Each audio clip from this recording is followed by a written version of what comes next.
Só que vai gravar um monte de silêncio agora, não vai não, Dani? Um monte não, só 5 minutos. É, porque só tem 8 pessoas até agora. A parte boa, Tânia, é que as pessoas que vão entrando já são informadas antes de entrar que a reunião está sendo gravada. E aí eu não É. preciso pedir consentimento posteriormente. Aham. É, tem pouca gente.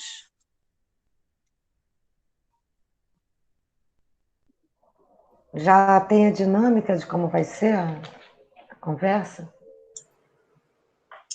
Sim, professora, nós pensamos em começar pelas docentes, no caso você e eu, Zeneia, e depois passamos para as discentes, Elisa e Cláudia.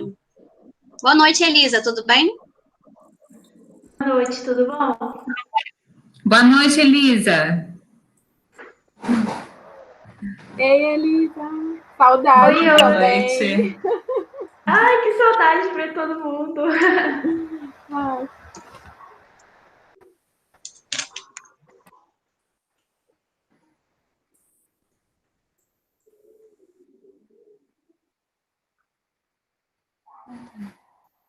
Como é que vai ser? Eu acho que vocês já estavam discutindo como é que vai ser a ordem.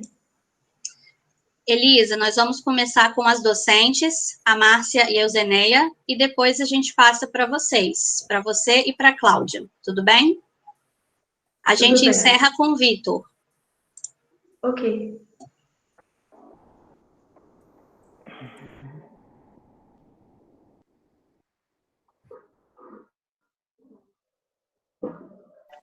Até agora tem alguém aí que não é do programa, que é candidato, ou tá só todo mundo da casa?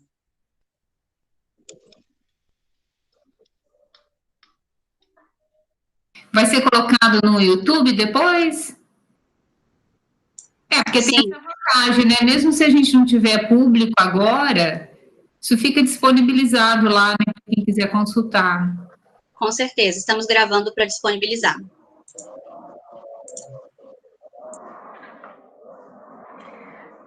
A parte do edital, como que vocês pensaram? O que vocês esperam? Nós imaginamos um público de interessados em ingressar, né? Então, a gente quer não ficar fazendo essa leitura minuciosa de edital, mas que vocês trouxessem mais as dicas, né, para o ingresso. Tá. Dicas. Informações básicas talvez sejam porque a interessantes, questão como quantidade de vagas, quem são os orientadores, uma coisa bem simples, né? E abrir para perguntas, né? As dúvidas que surgirem que vão ser o mais interessante para o pessoal que está ingressando também. Com certeza. Na minha época não tinha um evento desse. Pois é, faz falta, né, menina? Depois da sua fala e da Márcia. Poderia ser já, depois de todo mundo, não? Aí todo mundo fala, depois abre o debate, faz umas 2 rodadas. Nós pensamos em fazer blocos para os docentes e para os discentes. Tá bom. Mas pode ser também um bloco das falas, depois um bloco com as perguntas. Sem problema. Não vejo problema, não.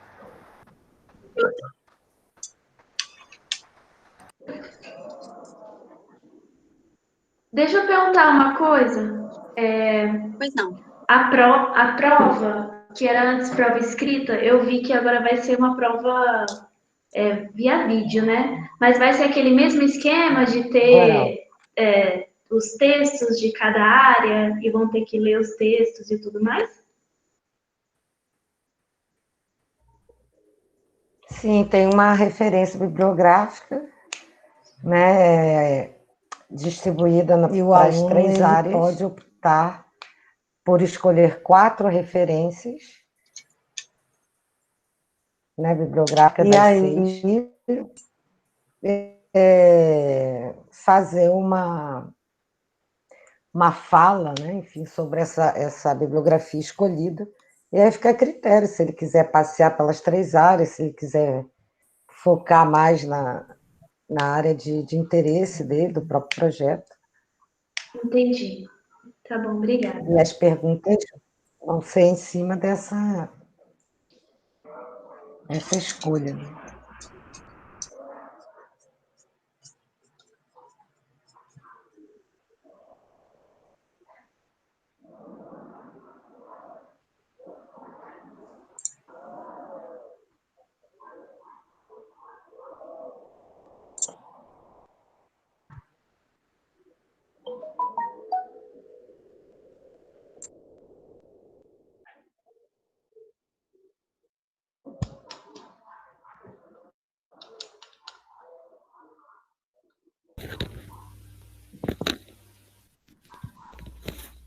Boa noite, pessoal. Boa noite. Cris, tudo bem? Tudo Boa jóia. noite, professor. Vou ficar aqui quietinha acompanhando vocês. Boa noite. Boa noite, Virgílio. Tudo bem, Tânia? Beleza. Já tem 24 participantes, tá ótimo. Tá ótimo, né? É. Vou desabilitar a câmera aqui.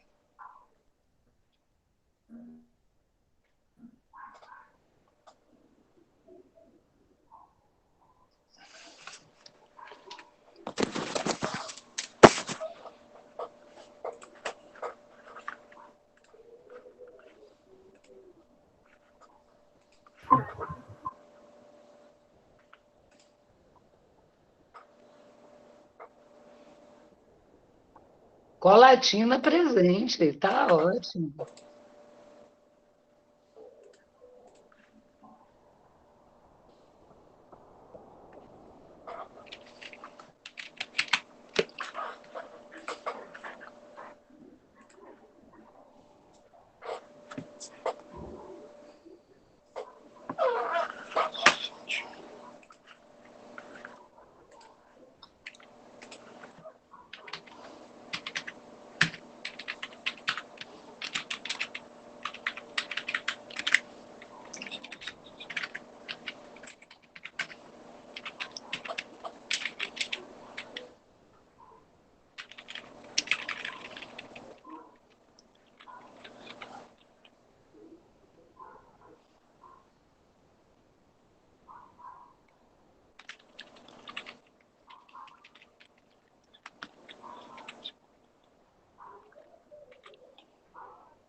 Tem alguém que está digitando com o microfone ligado, a gente está ouvindo, daqui a pouco a gente vai estar lendo.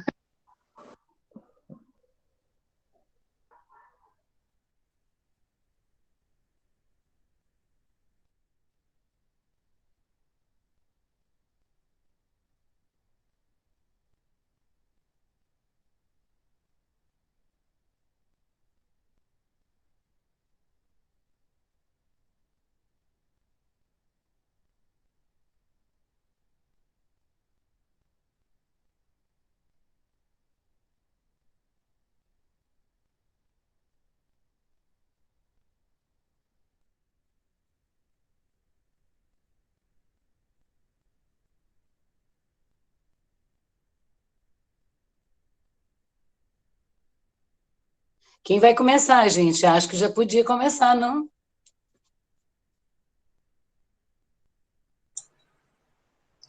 Podemos, Tânia. Estava aguardando dar 18h05, o pessoal terminar de entrar. Estamos com um público bastante agitado hoje. Boa notícia. Fica aqui pirilim, pirilim, pirilim na minha tela toda hora aqui. A galera está entrando, eu estou dando só uns minutinhos para eles terminarem de entrar. Só mais um minutinho, na verdade, às 18h05 em ponto a gente começa. Beleza, Dani. Aproveitem para se conhecer no chat enquanto isso. Tiari está perguntando quem tem interesse em tentar mestrado e doutorado.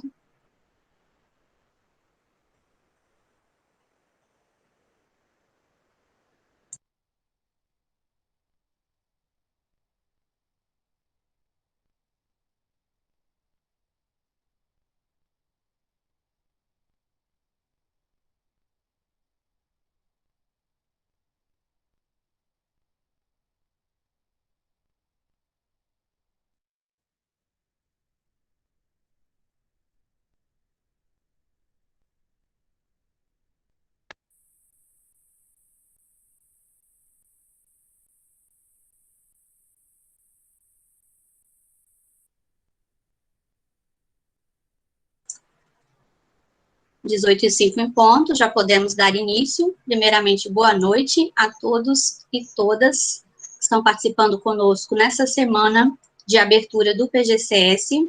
Nós estamos no terceiro dia de um evento que começou do dia 1º e vai até amanhã, dia 4/9.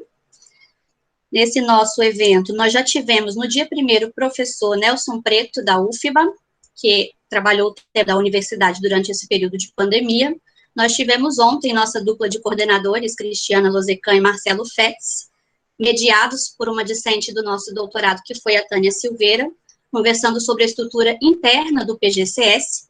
Mas se você perdeu essa aula de ontem, hoje nós vamos retomar essa temática. Depois de conversar sobre a entrada no processo seletivo, Vitor vai fazer essa recapitulação da nossa organização interna ao final do nosso meet de hoje.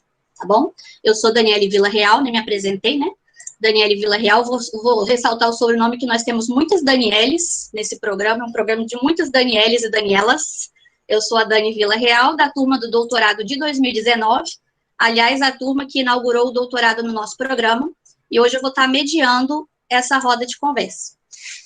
Para o nosso evento de hoje, que é o terceiro dia, nós traremos primeiro a versão docente sobre os nossos editais, e para isso convidamos duas professoras, a professora Márcia Barros, que é doutora em História Social pela USP, e a professora Euzeneia Carlos, que é doutora em Ciência Política também pela USP,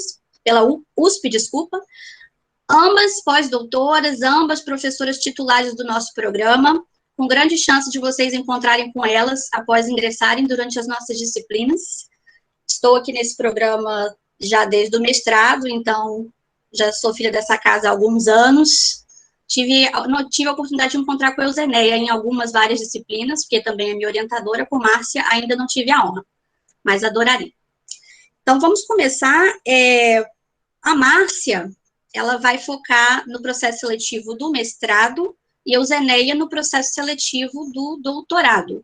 Porém, pela similaridade dos editais e também pela proposta de roda de conversa, né?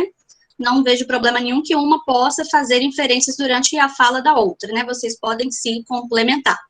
A nossa proposta é de 15 minutos para cada uma delas fazer a sua exposição, e depois a gente pode pensar se a gente segue para a exposição das alunas, que também vão estar trazendo a perspectiva discente sobre esse ingresso, ou a gente pode fazer um bloco de questões, e depois, né, a gente faria, né, pensamos nesses dois formatos, ou fala todo mundo e a gente faz o bloco de questões, ou a gente separa docente e discente com 2 blocos de questões, questões só para docente, questões só para discente.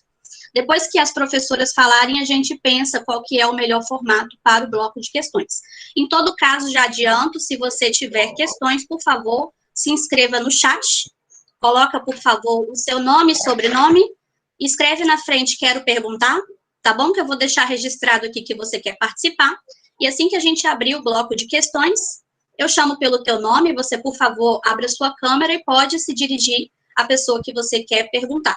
Aos demais, durante a exposição das professoras e também das discentes, e durante a fala das pessoas que vão trazer questões, permaneçam com os microfones desligados para poder melhorar a qualidade do áudio para todo mundo, tá bom? Tendo interesse em questões, a qualquer momento deixa no chat que eu vou ficar de olho aqui e vou anotando. Passo a fala, então, para a professora Márcia Barros. Professora Márcia, por favor.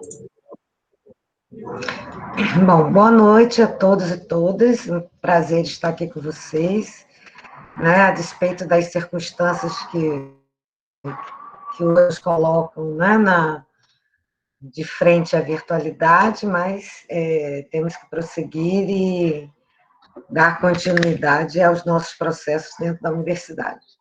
Bom, então, estamos com 2 editais abertos, né, para seleção de mestrado e doutorado em Ciências Sociais. Nessa seleção, né, seleção de mestrado 2020, estou presidindo a comissão de examinadora do processo seletivo, junto com os colegas, né, o Oswaldo e a professora Luciana.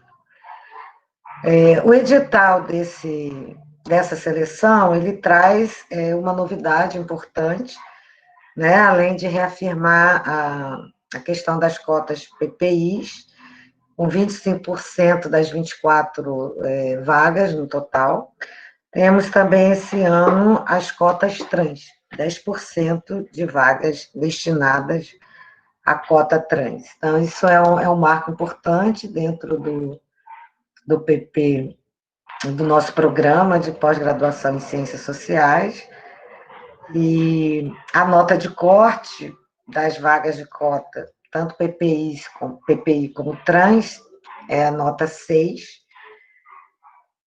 Essa é a grande novidade desse edital. Além, né, por circunstâncias da pandemia, do Covid-19, as provas de conhecimento específico, enfim, todo o processo vai ser virtual, a prova escrita de conhecimento vai ser oral, a entrevista do projeto também. Essas entrevistas e a prova como forma não só de registrar, como também para os alunos que, assim, entenderem, poder entrar com recursos, né, todos previstos dentro do calendário do edital. Com relação à bibliografia, ela foi mais enxuta, né, então são 6 referências bibliográficas, e os alunos, os candidatos, podem escolher 4 dessas referências para ser o alvo da arguição, né? Então, 6 referências divididas entre as 3 áreas, sociologia, antropologia e ciência política, né? E o candidato fica livre para escolher 4 referências nas quais ele, né, pode proceder com um foco maior para a arguição, né? Então, essa arguição oral, também seguindo os critérios, né, da prova escrita, né, quando, né, se procedia dessa forma, vai ser a clareza na exposição, domínio dos conceitos utilizados,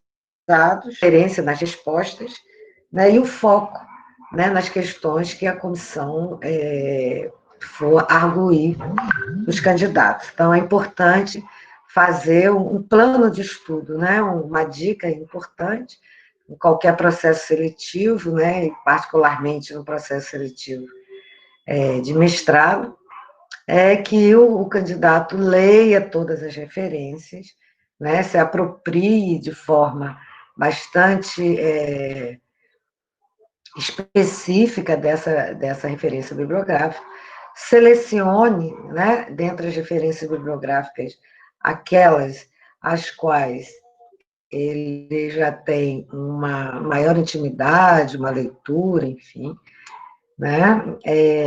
Uma dica também importante é que não se restrinja só às referências colocadas na bibliografia, mas que o aluno também possa articular a essa referência que está ali colocada, outras referências bibliográficas, de forma a apresentar um diálogo, uma relação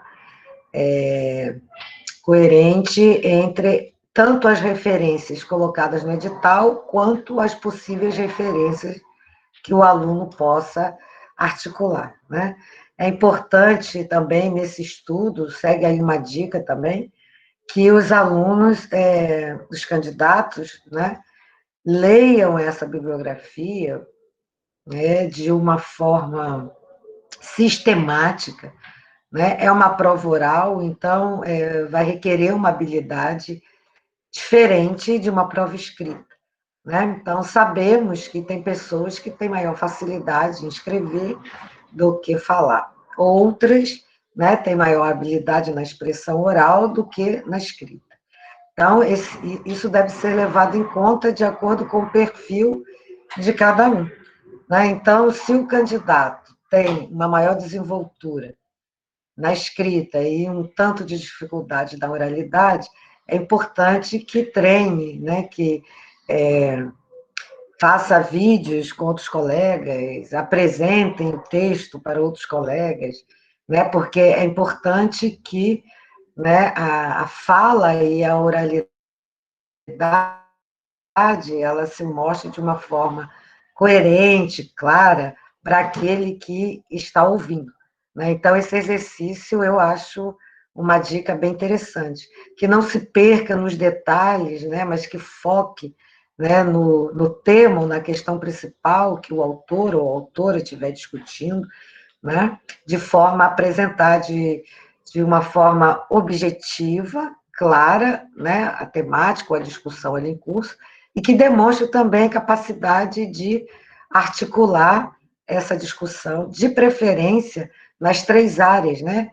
O programa de pós-graduação em ciências sociais, embora esteja classificado na CAPES na área de sociologia, mas ele é um programa que contempla as três áreas, sociologia, antropologia, ciência política, né? Os professores que fazem parte do programa são professores que estão distribuídos nessas três áreas do conhecimento, o tripé básico das ciências sociais, né? Com projetos, né, específicos também articulados a essas três áreas, mas é importante também ter atenção de que nosso corpo docente do programa de pós-graduação é interdisciplinar. Então, as discussões se cruzam, né? Temos três linhas de pesquisa: estudos em teorias sociais contemporâneas, instituições, participação e políticas públicas, estudos socioambientais, culturais e de identidade. Essas três linhas de pesquisas, né, elas são bem amplas no cômputo das ciências sociais, né, elas se articulam com temáticas contemporâneas, com temáticas importantes, né, a nível nacional e também a nível mundial, e os professores do programa têm projetos divididos nessas três áreas. Alguns, por exemplo, como eu, têm projetos e estudos em duas dessas linhas de pesquisa. Isso também é comum acontecer com outros professores, de forma que uma dica interessante é que o candidato ele procure ler a bibliografia de referência a partir das linhas de pesquisa e dos projetos dos professores, e particularmente do professor a qual ele vai endereçar o seu projeto, né? Os candidatos eles devem, no seu projeto, já indicar o orientador, né? Então, nesse sentido, há que se ter uma atenção para uma articulação entre o projeto proposto, o projeto do professor e a linha de pesquisa a qual esse professor está vinculado, né? Essa articulação, na minha avaliação, é extremamente importante para um plano de estudo, né? Então, a bibliografia de referência e outras bibliografias que os candidatos possam acionar, né, para montar a sua linha de argumentação, tanto no projeto quanto na prova, deve ter essa atenção, né, em ler o projeto do professor orientador, que ele está pleiteando a vaga, né, procurar informações sobre esse professor, as publicações, enfim, né, como a produção desse professor se apresenta, e fazer uma articulação com a bibliografia indicada, né? Então, uma dica é que o projeto que o candidato vem apresentar tenha como foco essa articulação entre linha de pesquisa, projeto do orientador. Essa é uma dica fundamental, eu acho, para a construção de um plano de trabalho que venha a ter êxito, né? Como é uma forma nova, né? Uma seleção virtual, uma prova oral, é tudo novo, tanto para vocês quanto para nós, essa forma, né, de avaliação. Então, é importante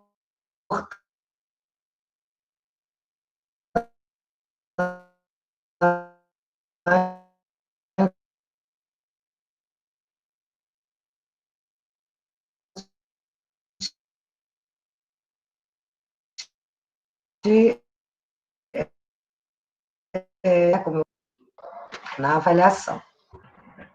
Então, por enquanto, são essas as minhas colocações, e quando abrir para perguntas, né, a gente pode explicar melhor. Professora Márcia, travou um pouquinho na sua última frase, a sua última colocação não foi ouvida, você poderia repetir? Sim, eu estava falando da importância de tomar esses parâmetros para construir um plano de estudo, né, para se preparar para o processo seletivo, já que, como é uma novidade, então a avaliação a partir da oralidade, né, ela é um desafio para todos nós, e quanto melhor tiver articulado, né, as referências bibliográficas, o projeto, a linha de pesquisa, né, e um treinamento dessa expressão oral virtual, né? Então, é uma dica aí importante que eu deixo, e, né, as perguntas, então, a gente pode, a partir das perguntas, a gente volta para um melhor esclarecimento. Muito obrigada, professora Márcia. Agora nós vamos passar a palavra para a professora Euzenéia Carlos, que está representando a banca do processo seletivo do doutorado. Euzenéia. Boa noite a todas e a todos. Gostaria de agradecer o convite e agradecer a presença dos participantes aqui. Temos um bom público e queria dizer que estou presidindo essa banca do doutorado, edital 2020-2021, juntamente com as colegas Patrícia Pavese e Maria Cristina Dadalto. E gostaria também de agradecer pela fala da professora Márcia Barros, que deu dicas fundamentais para a preparação dos candidatos ao processo seletivo, e essas dicas são importantes não só para os candidatos do mestrado, como também para os candidatos do doutorado, né? Então, a Márcia já acabou trazendo contribuições também para aqueles interessados na seleção do doutorado. De fato, são dicas bastante preciosas, recomendo fortemente aos interessados segui-las. Bom, para quem não sabe, né, o curso de Ciências Sociais, o doutorado, ele é voltado para diferentes áreas de conhecimento, então não há obrigatoriedade de ser formado em Ciências Sociais, nem mesmo nas ciências humanas, né, já que o doutoramento, ele pode se dar a partir de qualquer área básica inicial, então ele não tem nenhuma restrição em relação à formação prévia dos candidatos, mas ele exige que o candidato tenha um mestrado, né? Nós não temos uma modalidade de doutorado direto, então essa modalidade que nós trabalhamos exige uma formação anterior no mestrado. Daniela, eu acho que você pode apresentar aquela primeira tabelinha, que eu gostaria de comentar um pouco com vocês, que esse é o nosso terceiro edital, né? Ainda não temos uma turma formada, a Daniele, como já colocou, faz parte da nossa primeira turma do edital 2018-2019, e pela própria evolução, né, dos 3 últimos editais, eu gostaria de chamar a atenção para o número de inscritos, né, e o número de classificados, mas também chamar a atenção para o número de vagas. Então, o primeiro edital do programa, ele teve 36 inscritos, ofertou 12 vagas e 10 pessoas foram classificadas, né? E nós tínhamos 6 professores candidatos a orientadores. Esse número, ele não se alterou muito, né, em relação ao edital do ano passado, que foi 2019-2020, onde tivemos 27 inscritos, né, para 10 vagas, mais uma suplência, e 11 classificados, considerando essa suplência, e apenas mais um professor se candidatou a orientador, tendo, então, 7 professores no edital do ano passado.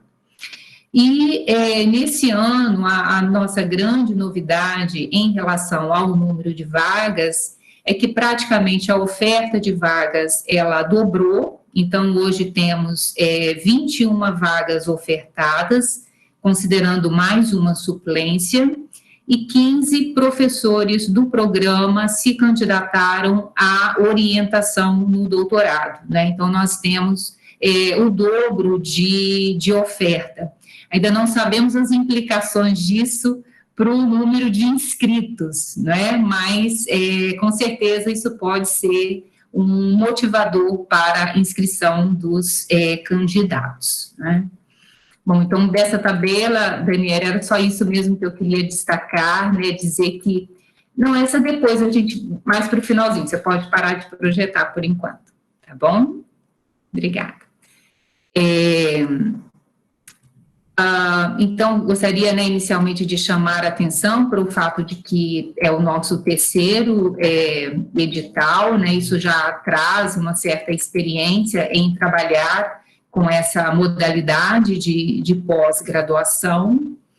E, em segundo lugar, eu queria destacar, né, eu acho que a Márcia também já falou um pouco disso, a respeito da excepcionalidade desse contexto, que é exatamente o contexto da pandemia do Covid-19, e que isso acabou produzindo algumas modificações, não só no edital do mestrado, como também no edital do doutorado. E com impactos, né, em várias áreas, né, por exemplo, devido ao impacto socioeconômico da pandemia, nós excluímos a taxa de cobrança, né, da inscrição.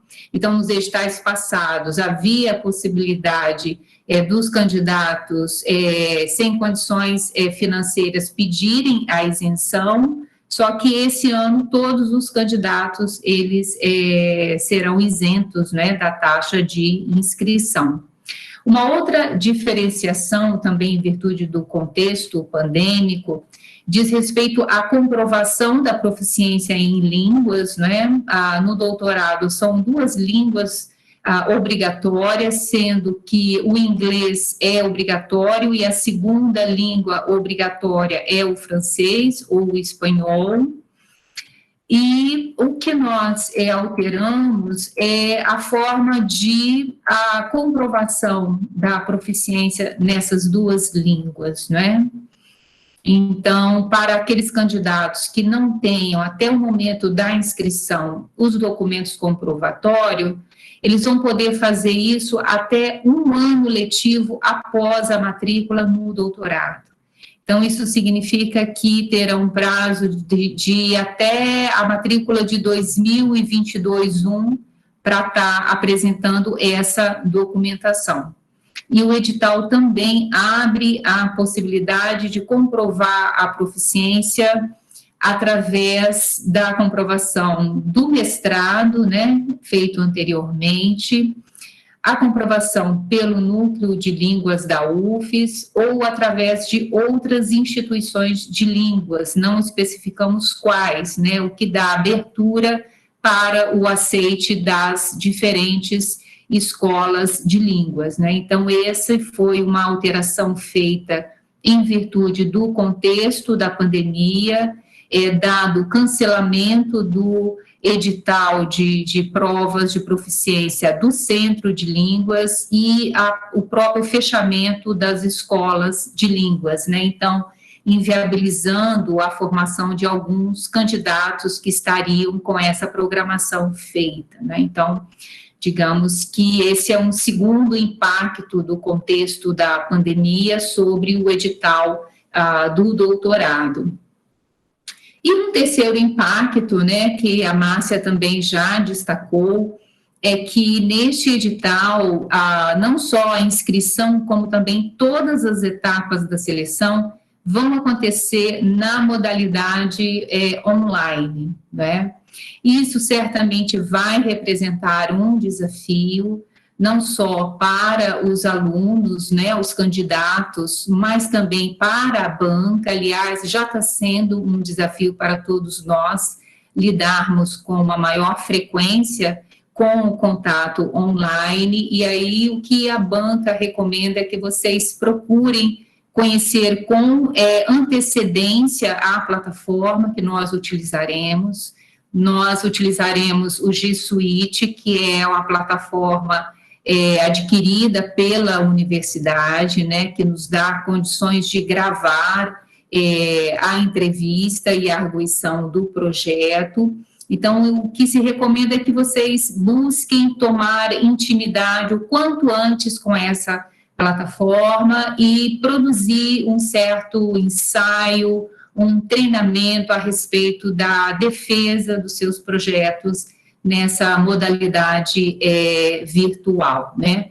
Nós sabemos que quando nós estamos falando presencialmente, a gente se comunica de diversas formas, sobretudo corporalmente, e é uma coisa que não acontece muito quando estamos nos comunicando virtualmente, né? Então, isso pode interferir na expressão de alguns candidatos e acreditamos que uma maior intimidade com essa ferramenta pode minimizar problemas que alguns candidatos possam ter nesse sentido, né? Bom, uma segunda modificação do edital, e aí a segunda porque não estou mais relacionando ao contexto da pandemia, e sim foram modificações que aconteceram em virtude da própria política do programa de pós-graduação em ciências sociais. Uma delas, a Márcia também comentou, já que foi uma decisão tomada em conjunto pelos editais do doutorado e do mestrado, que diz respeito à política afirmativa do programa de pós-graduação em ciências sociais. O nosso primeiro edital com cotas, PPI, ele aconteceu em 2016-17, então mantemos essa tradição já pela quarta vez no edital deste ano. Então, o edital do doutorado, assim como do mestrado, mantém a política de cotas PPI e mantém também um outro tipo de cota que foi adicionado no edital de 2019, que é a cota trans. Então, nós temos 25% de cotas PPI e 10% de cotas trans, sendo que a cota trans, ela é uma cota supranumérica, então ela não interfere no percentual de vagas para PPI, e uma alteração nesse edital de 2020 é que, além de incluir as cotas PPI e trans, o edital do doutorado, assim como do mestrado, incluiu também um instrumento de política afirmativa, que é a diferenciação de notas para alunos cotistas e não cotistas. Então, a nota mínima para aprovação é 6 para cotista e 7 para não cotista. Isso é uma novidade no nosso edital, já que aos 2 primeiros editais do doutorado, a nota mínima para cotista e não cotista era 7, embora nesses editais já se tivesse a política de cotas. Esse edital, ele não trata da política de distribuição de bolsa, ele é especificamente para o ingresso na pós, e isso porque a política de distribuição de bolsa, ela é regulada pelo regimento interno do programa, então ela possui uma normativa própria, além de ser regulada pelas agências de concessão das bolsas, como CAPES, CNPq e FAPES, né? Então, o edital não entra, apenas orienta o caminho, né, onde os candidatos poderão saber mais a respeito desse quesito. E a segunda alteração no edital também, que não se relaciona diretamente com o contexto da pandemia, diz respeito à política de oferta de vagas, né? Aí, Daniela, eu acho que você pode mostrar aquela segunda tabela.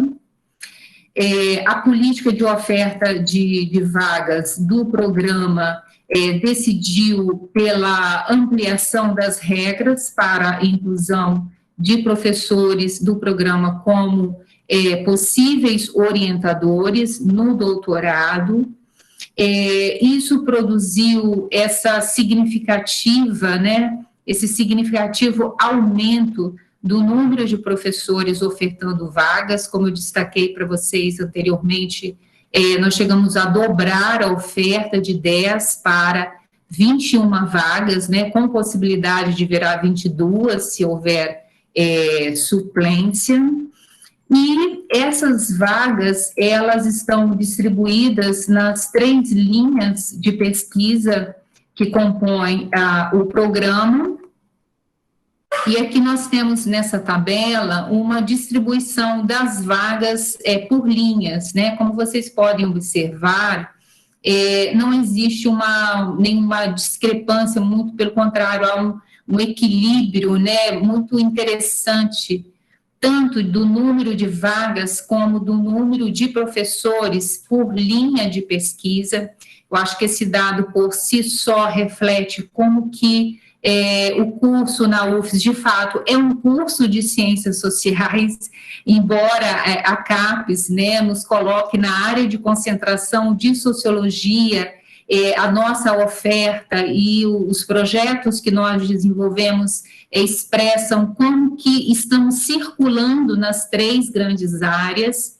Isso é importante, né, para o aluno. Então, isso se expressa exatamente pelas linhas de pesquisa que, então, orientam os projetos dos professores. Então, a primeira linha, que é estudos socioambientais, culturas e identidades, que abarca professores com formação específica em antropologia, mas também da sociologia, com 7 vagas e 6 professores filiados a essa linha.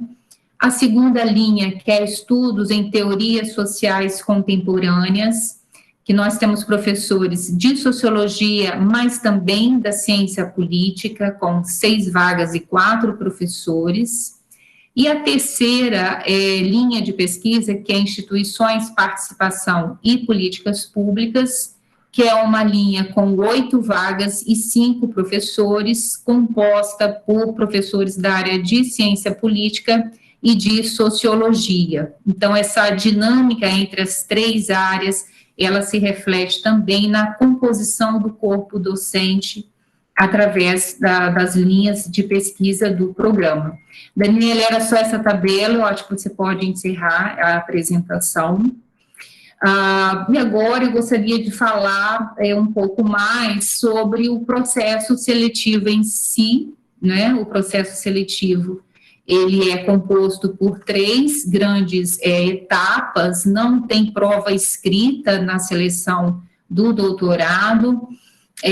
Nós temos 2 etapas que são eliminatórias, que é o projeto de pesquisa e a defesa do projeto e a arguição oral. Essas 2 etapas, né, os alunos precisam tirar 6 os cotistas e 7 os não cotistas como nota mínima, e o currículo Lattes, que é uma etapa que não é eliminatória, mas ela é classificatória, né? O currículo Lattes, ele pode, por exemplo, mudar a posição dos alunos e, com isso, produzir um impacto no acesso a bolsas, né? Muitas vezes, no resultado final, a gente vê uma diferença pequena, né, na nota entre os candidatos, e aí, através do currículo, você tem uma dança na classificação desses candidatos e o currículo que acaba influenciando isso no final, né? E aí acaba produzindo, né, pode produzir um reposicionamento que coloca alguns candidatos com mais chances de terem bolsa do que outros candidatos. Então, não é porque é classificatório que é menos importante, não, o currículo, né, inclusive bem preenchido, ele tem também um impacto nesse processo seletivo. Ele funciona também como regra de desempate, como vocês vão poder ver lá no edital. E agora, para terminar a minha fala, acho que eu já falei 15 minutos, vou comentar um pouco sobre as expectativas do edital em relação às duas etapas eliminatórias, né, que é o projeto de pesquisa e a arguição. Eu faço minhas as palavras da Márcia em relação à preparação, né, como os alunos se prepararem para esse momento do projeto e da arguição. São duas etapas comuns aos dois projetos e nós estamos muito em sintonia, né, quanto à nossa expectativa em relação ao desempenho dos alunos nessas etapas. Um ponto fundamental que precisa, né, ter atenção dos candidatos, de fato, é demonstrar uma aderência do seu projeto de pesquisa à linha de pesquisa do programa e ao projeto de pesquisa do professor orientador ou orientadora. Isso não é nada banal, muito pelo contrário. Para que o programa e o próprio orientador tenham condições de oferecer excelência acadêmica na formação dos discentes, é fundamental que haja essa correspondência, né? Quando isso não acontece, a única coisa que a gente fala, olha, não tem como, não tem orientador para esse projeto, ou o programa não trabalha nesse tema. Então, é a primeira coisa, a primeira decisão, de fato, que os candidatos devem observar. Será que esse programa, ele, de fato, ele tem a ver com aquilo que eu quero trabalhar? Se vocês chegarem à conclusão que não, procurem outro programa, procurem outro corpo docente, né? Porque essa é uma decisão cabal, exatamente, precisa ser, porque só sendo rigorosos nessa decisão é que conseguimos garantir uma excelência acadêmica. Então, as dicas nesse ponto, né, a Márcia também destacou, procure conhecer os trabalhos do professor, da professora que vocês buscam como orientador e do tema que vocês querem trabalhar, né, olhando os projetos, conhecendo o Lattes, lendo as publicações, para que, de fato, vocês possam conseguir construir um projeto que demonstre essa aderência que, para o programa, é fundamental. Um outro ponto muito importante na escrita do projeto é em relação à relevância acadêmica e à originalidade do projeto. E isso conta muito, considerando que os candidatos já passaram por um trabalho dissertativo bastante importante, que foi o mestrado, né? Então, o doutorado, de fato, ele é um passo a mais na formação, e aí buscar a relevância acadêmica para o seu projeto, ele é fundamental para que ele dê o salto de um projeto de um mestrado para um projeto de doutorado. E a dica que a gente dá nesse sentido é que vocês busquem a relevância acadêmica no próprio conhecimento e no diálogo com a literatura especializada que vocês vão buscar trabalhar, né? Eu sempre digo para os meus orientandos, olha na literatura, veja os gaps, veja os problemas, as dificuldades, né, onde a literatura precisa avançar, onde estão os impasses, os debates. Então, tente encontrar na própria discussão bibliográfica os problemas de pesquisa que possam fundamentar um projeto de doutorado. É lógico que a relevância social conta, o entusiasmo pessoal conta, mas o que vai dar sustentação acadêmica depois é encontrar um encaixe do seu problema de pesquisa com a literatura mais atualizada sobre o tema. Então, essa aproximação, ela é fundamental para que vocês consigam demonstrar a relevância acadêmica do seu projeto.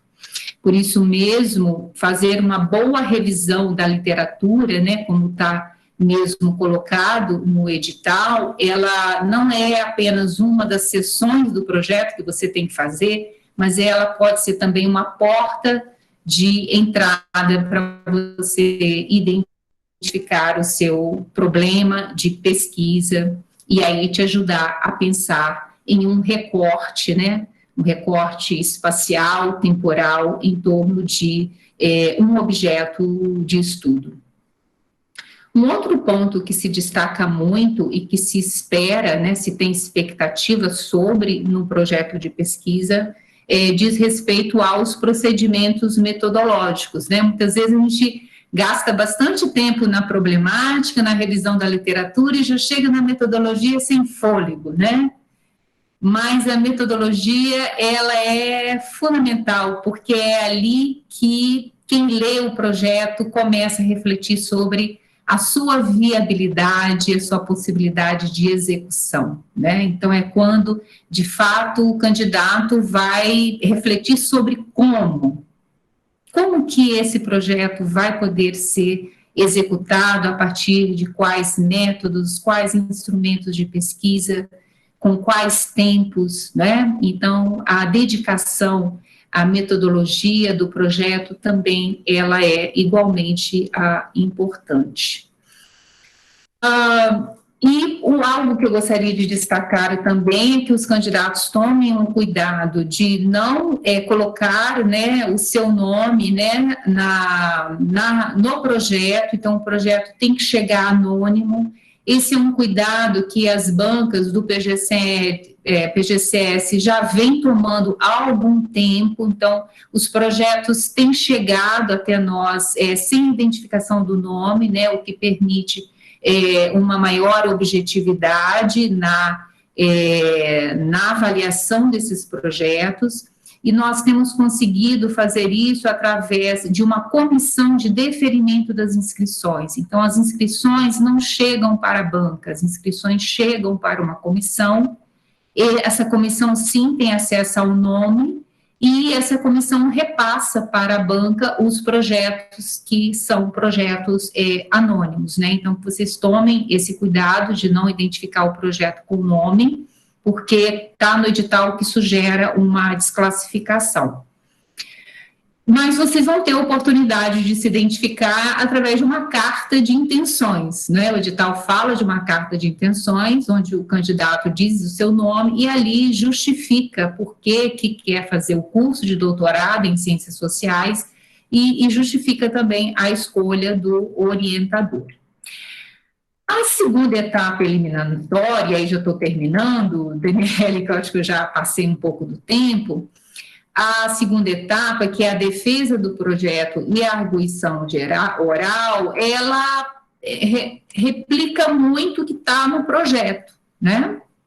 Então, todas aquelas etapas do projeto, ela pode se reverter numa arguição. Então, a banca aqui vai arguir os candidatos a respeito da sua argumentação sobre a relevância científica, né, do projeto, o domínio em relação ao conhecimento, né, ou a área de conhecimento que aquele projeto visa dialogar, e também a pertinência e a viabilidade metodológica, né? Então, se os candidatos que investem em um bom projeto de pesquisa, dificilmente eles têm dificuldade no momento da arguição, já que a arguição reflete muito uma conversa a respeito do projeto que foi desenvolvido, né? Então, eu diria que a principal etapa, talvez a etapa que os candidatos tenham que tomar um cuidado maior, um cuidado no sentido de um empenho maior, um investimento de tempo e leitura maior, preparatória, de fato, é o momento da elaboração do projeto de pesquisa. Então, desejo a todos muito sucesso nessa seleção e que vocês se entusiasmem e se animem para um novo momento na formação acadêmica de vocês. Obrigada. Agradecemos a exposição da professora Euzenéia Carlos, representando a banca do processo seletivo do doutorado. Para quem chegou depois, anterior à professora Euzenéia, nós tivemos também uma apresentação da professora Márcia Barros sobre o processo seletivo do mestrado. E aí nós temos proposta no chat agora do Vitor da gente seguir direto para as perguntas. Eu tenho anotado aqui 4 inscrições do Tiago Madeira, do Pedro Alves, da Luciana Silvestre, do Fabrício Moraes. Vitor, são perguntas bem pontuais sobre o edital, talvez não seja nada que as meninas discentes possam contribuir, a Elisa e a Cláudia. Professora Euzenéia e professora Márcia, vocês preferem que a gente prossiga para a fala das discentes, ou a gente já faz essas perguntas que estão inscritas? Eu, da minha parte, acho melhor que, né, depois fazer uma rodada geral.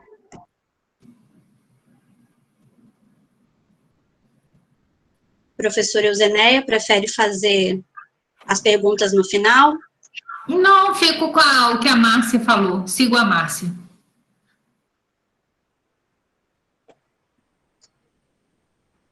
Pedro, gostaria de fazer a pergunta agora?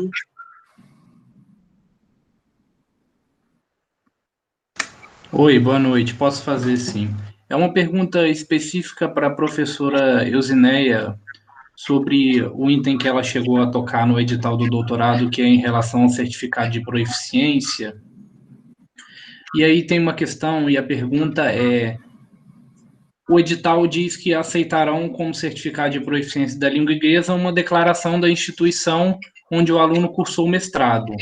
E aí eu queria saber se há algum parâmetro, algum modelo, alguma coisa que oriente essa declaração, ou fica a cargo somente de uma declaração que a instituição emite de forma mais aberta e abrangente. Era só isso. Obrigado. Euzenéia pode deixar anotado, se quiser responder depois, ou já quer responder agora? O que você prefere? Posso responder rápido, Pedro? Esse modelo mesmo que o programa de pós-graduação faz, né? A única exigência é que seja mencionado que é uma proficiência na língua inglesa, né? Então tem que mencionar a data também do ingresso, porque a data também ela influencia. Seguimos então para a apresentação das discentes. Deixarei aqui o Tiago Madeira, a Luciana Silvestre e o Fabrício Moraes inscritos, para que depois das meninas discentes apresentarem, a gente tem mais Rebeca se inscrevendo também, né? Eu vou te colocar aqui, tá, Rebeca, inscrita? Depois da apresentação das discentes, a gente faz um bloco único com as questões, tudo bem? As meninas que estão apresentando as discentes são Elisa Heringer, do mestrado, e Cláudia Farias, do doutorado. Nós trouxemos a perspectiva docente e achamos interessante trazer também a perspectiva discente, né? Para a gente não focar só na burocracia da entrada do processo seletivo, mas também como a experiência dos alunos no ingresso no processo seletivo. E as convidadas que nós trouxemos, Elisa representando o mestrado e Cláudia o doutorado, são candidatas que ficaram muito bem pontuadas no nosso processo seletivo e, portanto, terão dicas valiosas para ajudar vocês a garantirem bons desempenhos. Eu vou passar a fala primeiramente para a Elisa, vocês também têm 15 minutos cada, mas, assim como propus às professoras, vocês discentes também podem fazer interferências uma na fala da outra, complementando caso a considerem conveniente. Elisa, por favor.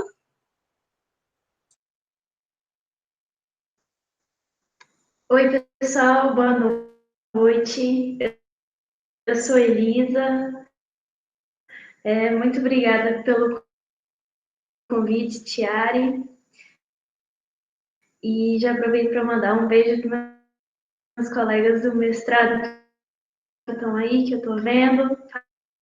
Faz tempo que a gente não se vê.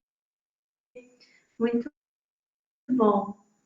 Enfim, sou na UFES, então acho que também vai ser interessante ter uma perspectiva de uma pessoa que veio não de dentro da UFES, né? Porque quando a gente é externo, às vezes a gente tem um pouco mais de dificuldade de conhecer os professores, as linhas de pesquisas e tudo mais, né? E o que eu fiz? Antes de eu entrar na explicação, é claro que tudo que eu fiz, né, foi tempo antes de pandemia, né? Então, com certeza, a situação hoje vai estar uma outra, a gente vai ter que se adaptar, e como que foi quando eu entrei, e dali a gente tenta adaptar da melhor forma. Enfim, eu entrei na UFES primeiro como aluno especial, através de um amigo meu que me indicou para entrar na UFES. Eu ainda não sabia muito bem qual era o projeto de pesquisa que eu queria fazer, eu só mesmo queria entrar na UFES para ver, para conhecer os professores, e isso realmente me ajudou muito, porque como aluno especial, não sei se todo mundo sabe, a gente já pode fazer algumas disciplinas, né? E, aliás, no caso, uma disciplina por semestre, e essa disciplina depois ela pode contar para quando você for ingressar no mestrado mesmo. Então, você já pode cortar até uma disciplina ou outra, e aproveito para conhecer os professores, os alunos, ter esse contato, porque eu não só entrei como aluno especial, como também entrei no grupo de pesquisa da professora Marta, ela é a minha orientadora hoje. Então, eu entrei no grupo de pesquisa dela como voluntária, e isso me ajudou muito, assim, a conhecer a área, a conhecer o campo, o tema da pesquisa, e desenhar ali uma pesquisa própria que me interessa, né, no caso do meu interesse. Eu pesquiso, só para explicar um pouquinho, eu estou envolvida na pesquisa envolvendo o desácido e o doce, mas mais específico o caso da Samarco, a importância da Samarco papel, da Samarco. Então eu acho que eu estou inserida na linha de pesquisa 3, se eu não me engano, que é política. Realmente me ajudou muito, porque eu já tive esse compromisso, né, e foi mais fácil fazer o desenho da pesquisa assim. E eu acho que outra coisa que me ajudou muito também foi, eu participei como aluno especial, a gente pode participar também do seminário de ciências sociais, que todo ano a turma do mestrado organiza um seminário para apresentar suas pesquisas, e você, sendo aluno especial, você pode também apresentar sua pesquisa. Então, aquilo para mim foi como se fosse o meu treinamento para a exposição, para a entrevista que eu tive depois.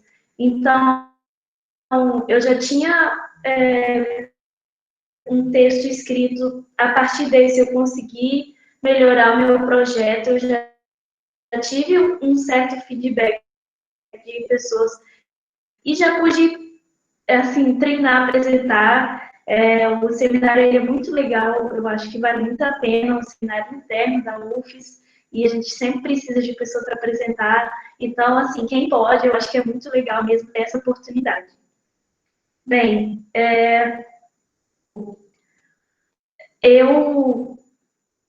claro que tem várias estratégias, acho que é muito individual, e esse ano também está um pouco diferente a questão da literatura, né, da preparação, mas na época que eu fiz, mas sobre os textos, assim, a coisa que mais me ajudou mesmo foi conversar com, além de as dúvidas e nossos sentimentos, e claro que a gente fica um pouco nervosa também, então, assim, isso também foi muito bom. E eu conheci a Lohane também porque ela foi aluna especial. Então, assim, quem tem oportunidade, eu acho que aluno especial é uma boa, porque não, você já tem um certo compromisso, mas você ainda pode escolher muito, e para mim ajudou muito mesmo. Eu não preparei uma fala de 15 minutos, então eu acho que eu já falei o mais importante, mas se alguém tiver mais perguntas mais para frente, eu estou aqui. Muito obrigada. Obrigada, Elisa, pelas suas contribuições sobre o seu ingresso no mestrado. Passamos a palavra agora para a Cláudia Farias, que vai falar sobre a sua experiência de ingresso no doutorado. Cláudia, por favor. Boa noite, pessoal. Boa noite, todo mundo. Então, vou falar um pouco da minha experiência, né, com uma roda de conversa aqui, né, a gente vai conversando depois, as perguntas, também não preparei uma fala.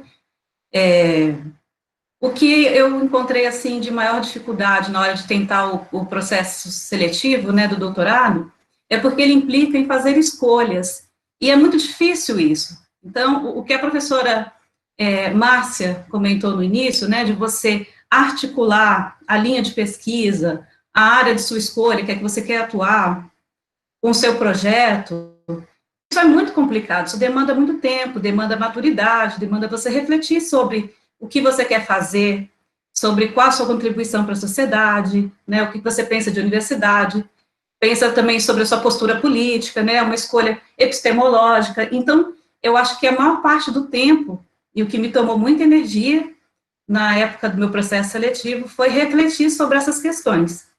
Então, depois que eu pensei sobre tudo isso, e estava claro para mim que eu parti para o projeto em si. Aí, assim, como dica, eu daria a leitura do edital. Seria uma dica, assim, um tanto óbvia, né, mas, assim, prática, mas que às vezes a gente acaba naquela energia, né, de escrever o projeto, participar da seleção, tornar ela um pouco negligenciá-la. E ela é muito relevante, porque ali você conhece um pouco do programa, você sabe exatamente o que é pedido de você, você conhece os prazos que você tem para entregar o trabalho. Então, eu acho que ela é fundamental. O que mais que eu diria, assim, como dicas, né? A importância de participar do processo seletivo, né? Pensar que a gente está aqui para ocupar os espaços e ainda mais agora no contexto que a gente está vivendo, né, de pandemia, a escrita de vocês provavelmente vai ser um tanto mais dificultada, né, cada um com as suas particularidades, mas que não desistam, porque é um ato de resistência, a gente continuar, né, e escolher uma melhor forma de lidar com isso, não, claro, aceitando isso como um novo normal, como se é dito, né, mas como uma forma de enfrentar essa etapa, para depois a gente poder contribuir com outras pessoas, né, ou com a universidade em si. E também anotei uma outra coisa, que era uma dificuldade minha, e, na verdade, até o momento de terminar o projeto e participar da seleção, eu estava relutante comigo. Eu sempre achava que nunca estava bom o suficiente, ou que não era bem assim, que eu precisava de mais. Então, aí talvez uma dica importante para quem trabalha na licenciatura, é você olhar o seu trabalho da mesma forma como você olha o trabalho de um aluno seu na hora de corrigir. E você consegue entender ali onde estão suas falhas. A gente tem muito essa prática, esse olhar atento nas ciências sociais. E às vezes a gente fica tentando ignorar as nossas deficiências, mas elas vão ser levantadas em algum momento, nem que seja na arguição do projeto. Então, se você está convencido de que aquilo é o suficiente, de que é o bom, de que é o que você pretende fazer, que você se propõe a fazer, você demonstra segurança na hora de apresentar ele, e a segurança também depois, ao longo do processo, né, para executar ele, né, de uma maneira que para mim é muito relevante, tanto engajada, né, apaixonada pelo que você está pesquisando, mas também que esteja de acordo com as suas perspectivas políticas e epistemológicas. Aí eu finalizaria em dizer para vocês, para pensar a seleção não só como um processo seletivo, que é também, mas como um processo pedagógico, né, porque ensina, a gente aprende, né, com todas as etapas, e isso faz parte da vida acadêmica, então, para vocês não se intimidarem. É isso. Agradeço a Cláudia pela sua exposição relacionada à sua experiência de ingresso na turma do doutorado.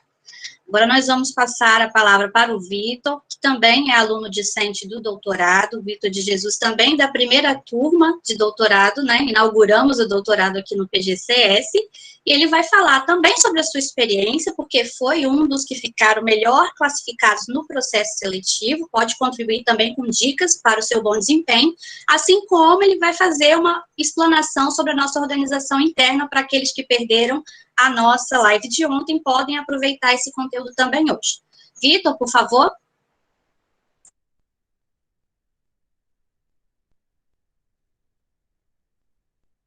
Boa noite. Vocês ouvem? Sim. É um prazer estar aqui nessa noite, dialogando e tendo essa roda de conversa e revendo pessoas, né, porque a gente fica tão distante nas nossas pesquisas e, sobretudo, nesse contexto de pandemia, cada um fazendo seus corres e acaba que a gente não se vê, não se encontra, não interage, enfim. Me sinto muito contemplado pelas falas anteriores, de muitos modos. Eu acho que conseguiram sintetizar bastante. O que eu destacaria, né, alguns elementos pontuais, a importância de compreender o que é o próprio programa, assim, porque às vezes a gente tenta o doutorado aqui ou o mestrado aqui porque a gente está perto, e acaba que às vezes a gente não se atém de fato qual é a estrutura do programa, assim, né, quais são os laboratórios, os núcleos, quem são os pesquisadores, quais são as comissões que existem, como que se estrutura o próprio programa, enfim, a gente perde isso um pouco de vista e, às vezes, isso no decorrer da trajetória, do processo, a gente vai encontrando algumas dificuldades ou até mesmo de compreensão de qual é o nosso lugar dentro dessa estrutura, né? Porque eu acho que isso diz também muito de um lugar de compreender como que a nossa pesquisa, que eu acho que muito já foi dito anteriormente, como que a nossa pesquisa contribui dentro de uma estrutura, dentro de um projeto que a orientadora, o orientador já tem, dentro de uma linha de pesquisa que já está estabelecido, e esse exercício de reflexão pessoal de como que a gente se insere dentro desse programa e desse contexto, né? Então, eu acho que faz muito... Pode parecer bobeira, pode parecer trivial, mas eu acho que futucar o site da UFES, né, o que está sendo produzido, quais são os laboratórios e núcleos que existem, o que está sendo pesquisado, eu acho que já começa a situar, inclusive, a pensar uma rede possível, né? Às vezes a gente escolhe uma determinada pessoa para nos orientar, mas nada impede também que a gente faça articulação com outros núcleos e outros laboratórios, né, e a gente consiga, inclusive, produzir na nossa pesquisa e na nossa trajetória uma interdisciplinaridade, de produzir deslocamentos, né, epistemológicos, de pegar um pouquinho aqui, aí pegar um pouquinho ali, e a gente fazer um pouco de antropofagia, e a gente conseguir conciliar diferentes perspectivas. Eu acho que, inclusive no doutorado, a gente tem uma potência muito maior disso, sobretudo aproveitando que é um programa de ciências sociais, né? Então, às vezes, também a gente fica muito preso ao laboratório, ao núcleo da pessoa que vai nos orientar, e a gente não faz muito essa expansão de redes, de diálogos, de interações. Acho que isso é uma perda muito grande.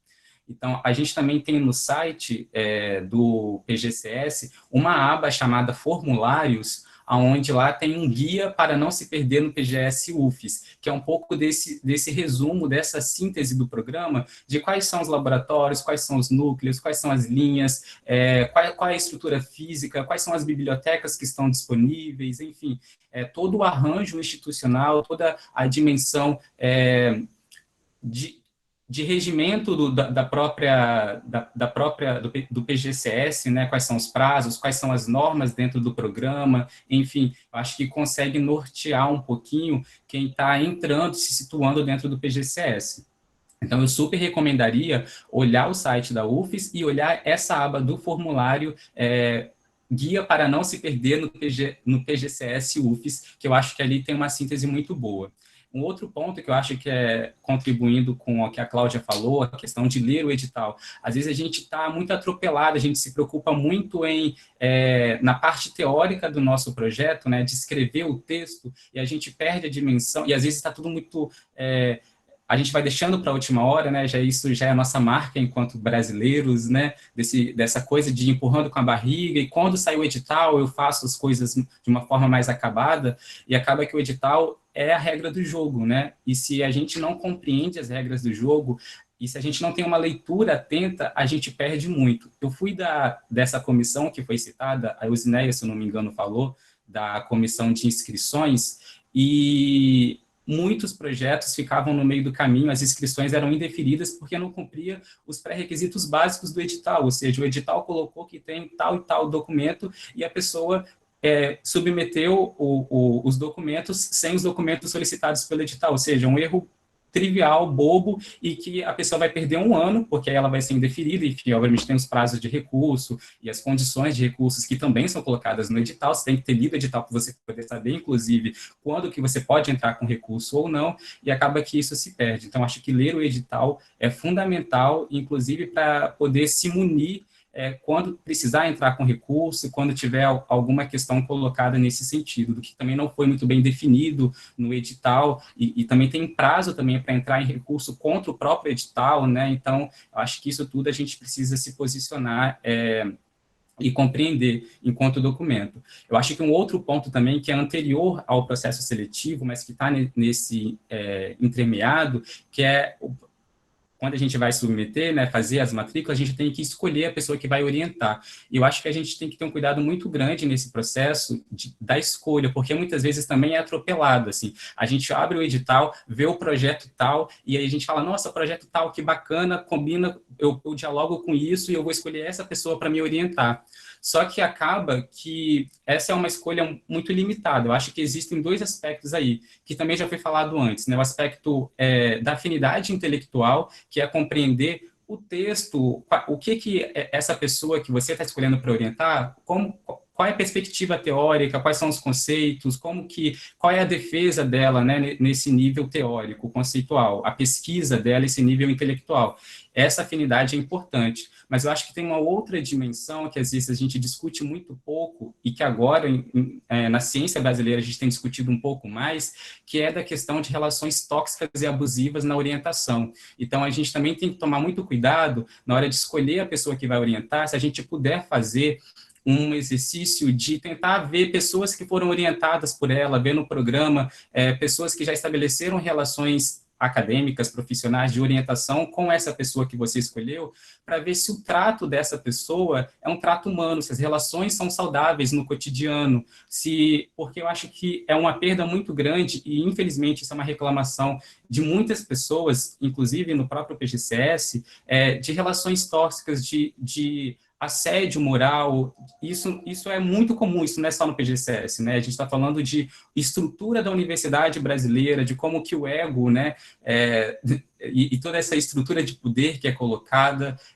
e a importância da gente se antever a isso, a gente vai conviver 2 ou 4 anos com uma pessoa. Então, é importante saber quem é essa pessoa e que se essa pessoa estabelece relações saudáveis na interação cotidiana, né, para além do discurso, né, que muitas vezes, sobretudo num campo progressista, o discurso cabe tudo, mas sobretudo como ele se efetiva em práticas de relações saudáveis no processo de orientação. Então, eu sugiro esse cuidado, o autocuidado, inclusive, de poder sondar um pouco dessas relações pessoais que a pessoa que a gente for escolher enquanto orientador estabelece nas suas relações acadêmicas. Entrando um pouco mais no projeto de pesquisa, eu acho que é importante a gente ler o projeto de pesquisa em 2 perspectivas. A perspectiva dele enquanto um roteiro, enquanto um guia, que é justamente o que já foi sinalizado aqui, né? Ele vai ser o caminho. Lendo o nosso projeto de pesquisa, a pessoa que vai avaliar a gente, ela tem que ter condições de entender qual é o percurso que a gente está fazendo, quais são as nossas escolhas, os nossos recortes, né? Mas também é importante ter uma outra dimensão, que é de uma peça de defesa ali, né? No direito chamaria de peça, né? A gente também tem que escrever pensando em convencer a pessoa que vai avaliar a gente que aquele projeto ele merece passar para a próxima etapa, né? Porque a gente está num processo seletivo, escolhas estão sendo feitas, então é importante a gente ter uma dimensão estrutural e de conteúdo do projeto, mas também não perder de vista que a gente está num processo seletivo e que é importante que a gente escreva defendendo, argumentando montando uma peça, né, de defesa mesmo do direito, de que a nossa proposta merece passar para frente. E eu acho que ter essa dupla dimensão ajuda muito a gente no processo de escrita e de realização de recortes, inclusive. Um outro ponto que a Cláudia levantou, que é justamente dessas dificuldades de fazer as amarrações, as escolhas, né, essas angústias. Às vezes a gente quer colocar tudo. Eu sou muito megalomaníaco, para mim, tudo se relaciona, tudo cabe, e eu quero fazer diálogo com todas as áreas, com todos os autores, todas as autoras que eu leio, e a importância de fazer os recortes, né, de fazer os enquadramentos, e é um outro ponto, né? O projeto vai mudar muito depois que entrar no programa, né? O projeto que a gente apresenta é ele tem que ter um acabamento mínimo para poder passar, mas a gente vai ser atravessado pelas disciplinas, e que tomara que seja assim, né? Que o nosso projeto e a gente tem a abertura de ser modificado ao longo do processo, com as discussões, com os debates, com os textos, com as optativas que a gente pega, e isso é muito interessante também, porque hoje, né, eu estou no 2º ano do doutorado.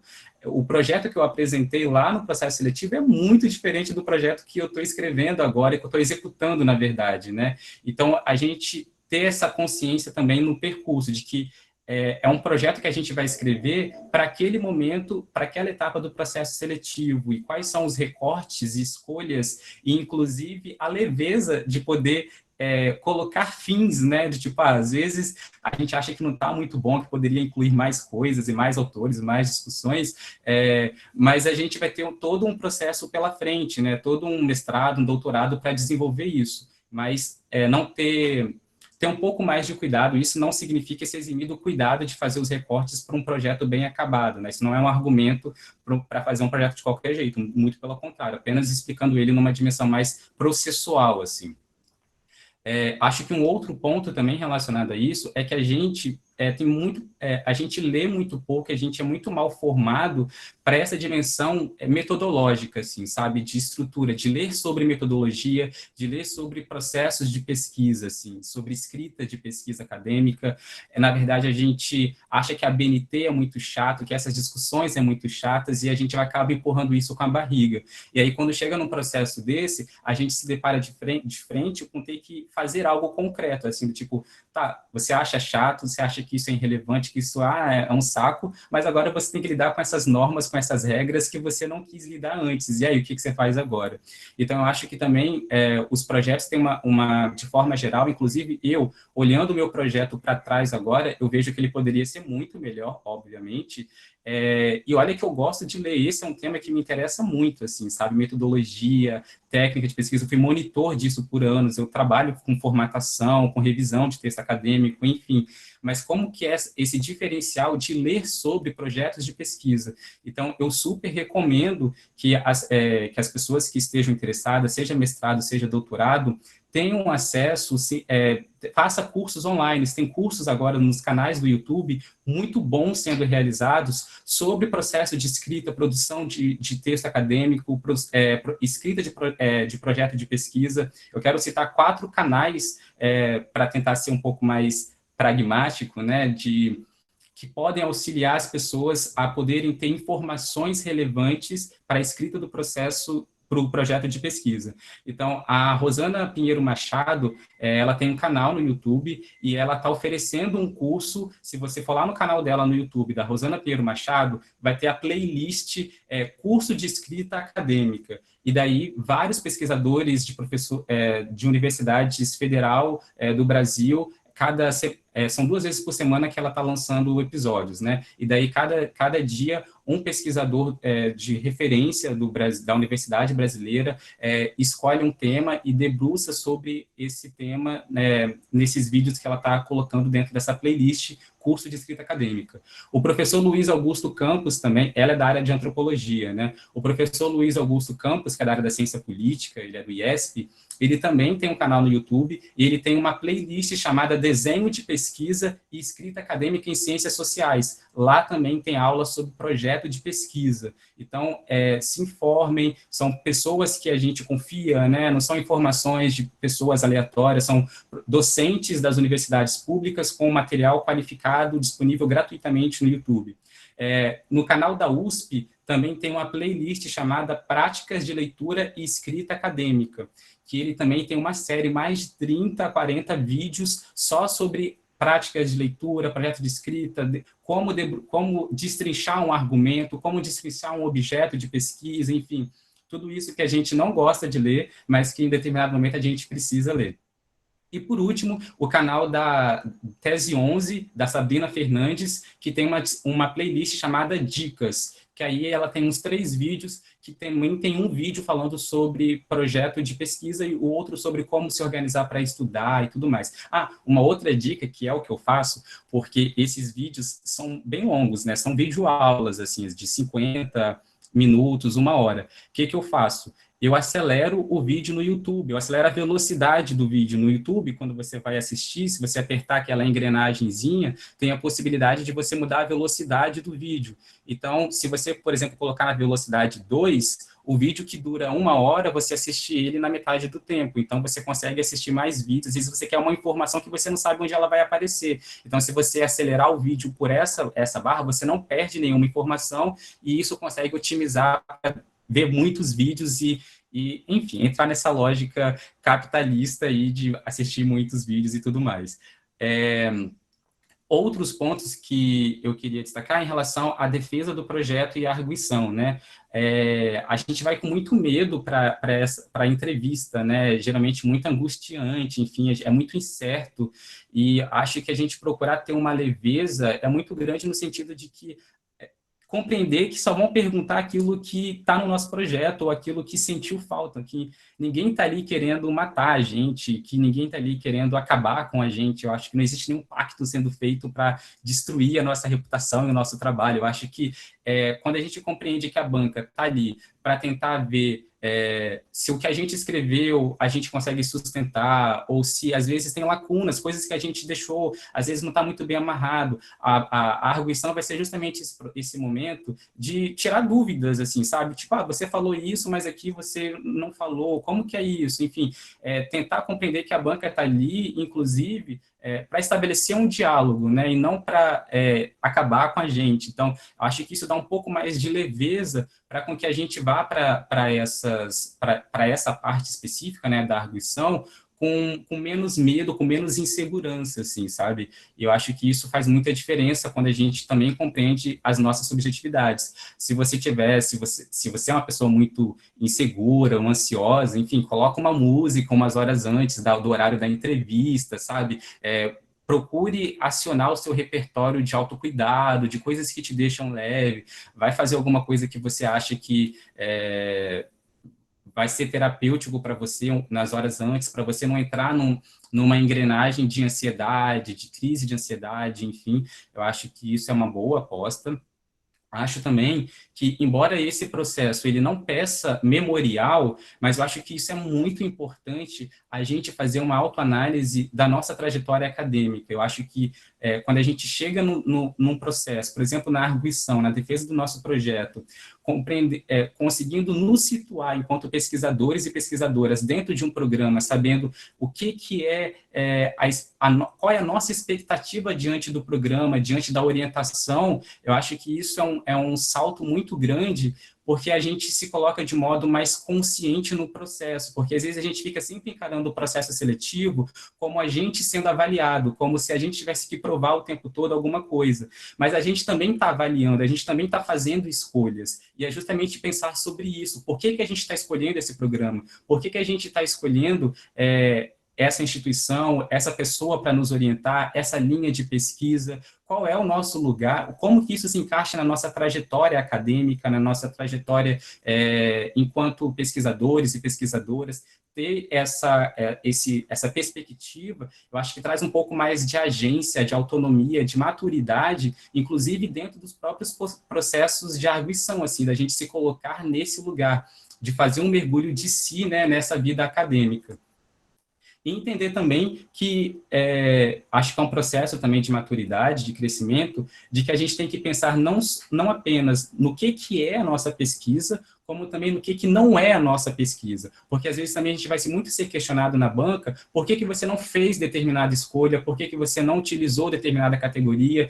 Então, eu acho que quando a gente também vai escrevendo e vai compreendendo o que também não é a nossa pesquisa, por que na minha pesquisa, por exemplo, sobre racismo, eu não estou tratando ele sobre uma questão identitária e estou tratando ele numa questão estrutural, isso faz muita diferença. E daí, se uma banca perguntar determinada coisa para mim, é simplesmente eu tentar sinalizar essas diferenças e como isso se coloca, né? Se uma banca tentar, por exemplo, puxar, como foi no caso da minha, por que a minha questão é uma questão racial e não de classe, eu poder argumentar e sustentar o que não é a minha pesquisa, o que não é uma questão de classe naquilo que é a minha pesquisa, né?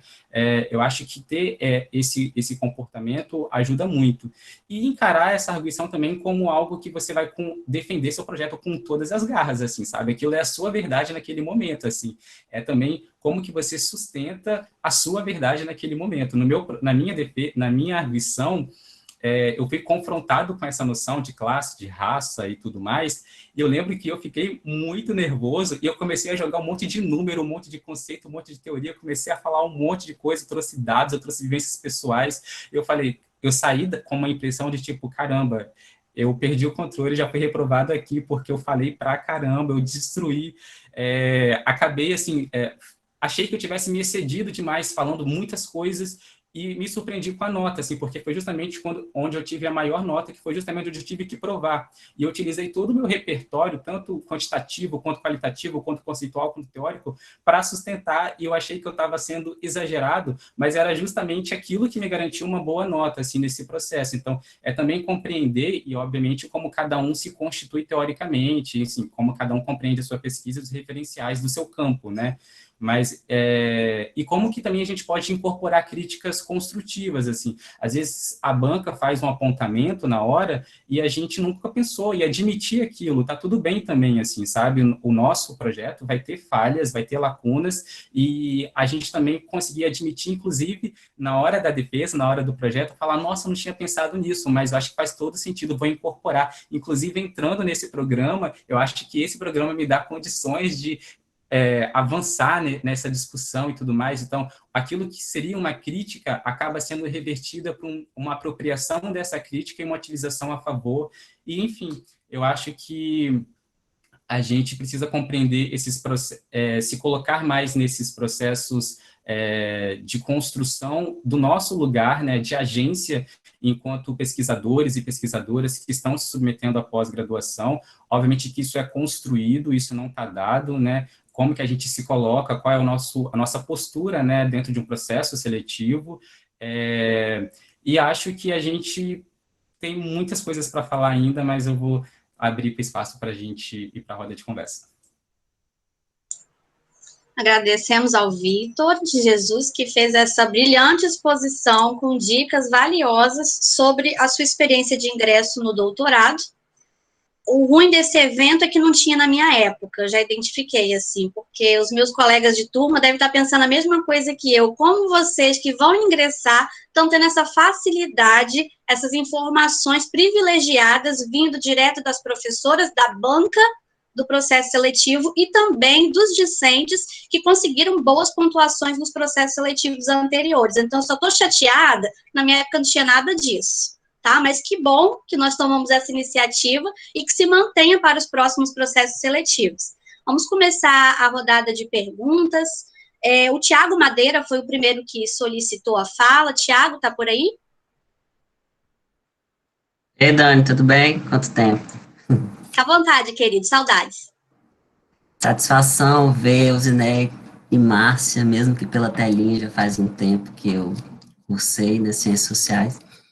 Sobre a proficiência, não ficou muito claro para mim no edital se tem uma nota específica que diz ser proficiente, né, visto que o Centro de Línguas da UFES, ele não te diz se você é proficiente ou não, ele te dá simplesmente a nota.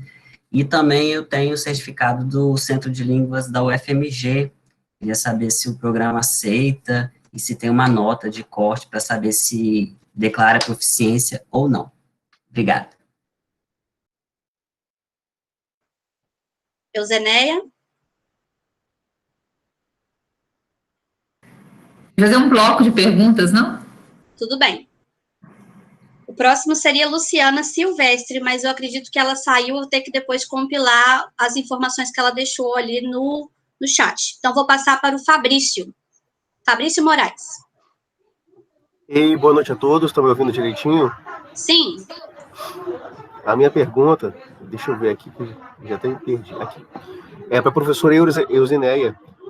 Sobre a tabela de pontuação do grupo 3, eu vi que lá refere-se a eventos acadêmicos e produção científica, técnica, artística e cultural em ciências humanas e ciências sociais aplicadas.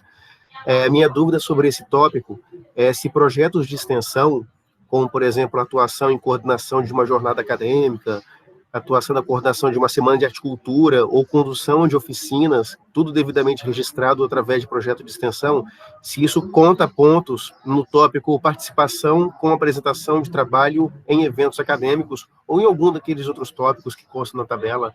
Essa é a minha dúvida. Obrigado, Fabrício. Próximo da lista, Rebeca Matias.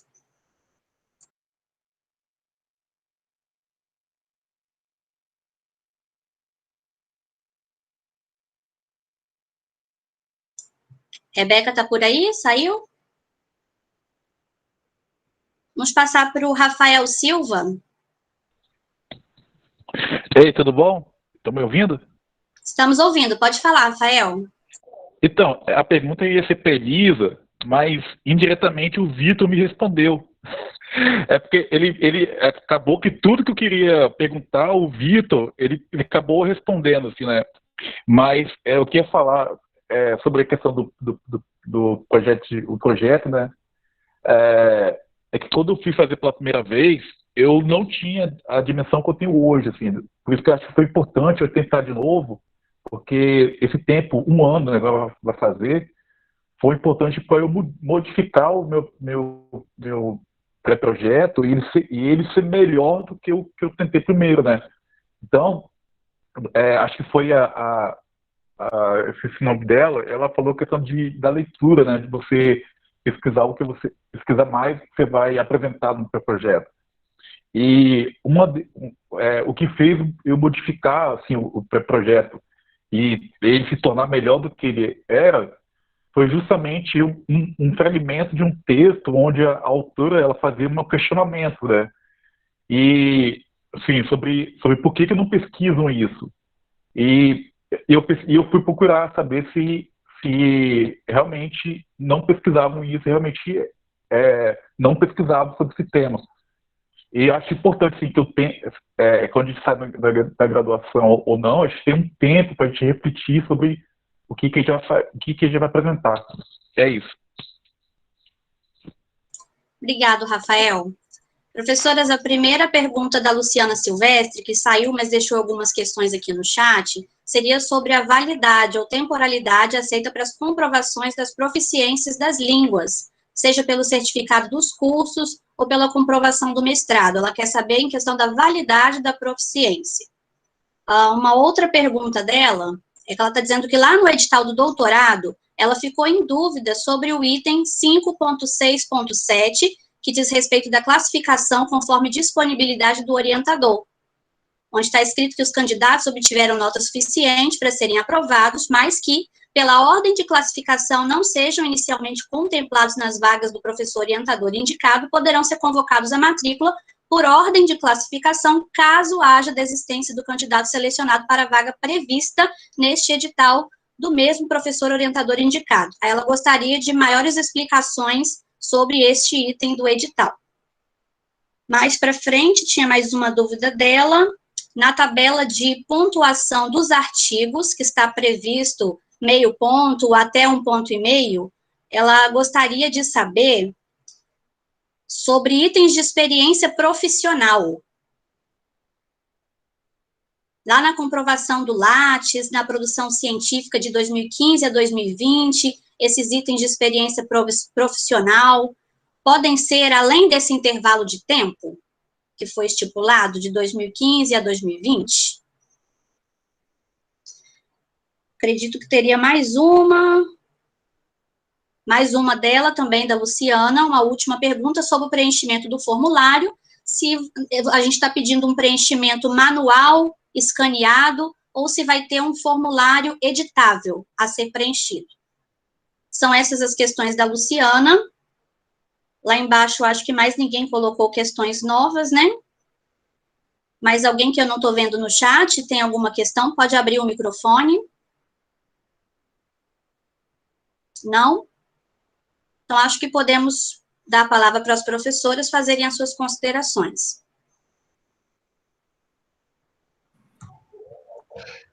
Bom, com relação à validade da proficiência de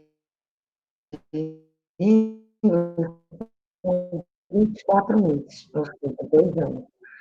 Né? A apresentação da proficiência do doutorado, né, que tem a língua, né, do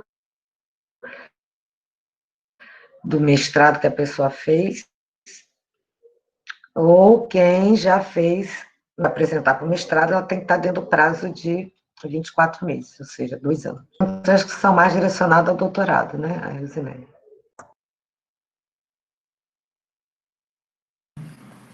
Então, gente, obrigado pelas perguntas. Eu acho que essas perguntas também ajudam a gente ver, né, pontos no edital que, de repente, precisa ser melhor explicado mesmo. Então, a proficiência, a Márcia já falou sobre o tempo, né, realmente são 2 anos a validade, isso em diversos setores, né, se cobra esse prazo, e nós não definimos uma nota, porque como nós abrimos para o aceite da documentação de diversas instituições de ensino, cada uma pode ter uma forma própria, né, então era diferente quando o edital só aceitava o Centro de Línguas ou os cursos de comprovação internacional, como a IELTS tem e vários outros, TOEFL, que já tem uma pontuação definida, né, e, digamos, universal. Ali a gente definia a pontuação. Como nesse edital a gente abriu para o aceite de comprovação de diferentes instituições, a gente preferiu não colocar. E aí, o que vai ser aceito vai ser a documentação dizer que o curso foi concluído no nível tal, né? Então, vai ser a documentação da proficiência da instituição, sem que a gente estipule uma nota, né? Então, a gente, de fato, viu que haveria essa dificuldade, né, diante da diversidade de origem de documentação que pode surgir. E aí nós deixamos em aberto para verificar, né, a comprovação que a escola vai demonstrar. Normalmente elas falam genericamente, né, qual foi a pontuação e se está aprovado e em qual nível. Em relação houveram dúvidas também em relação à pontuação do currículo Lattes, né?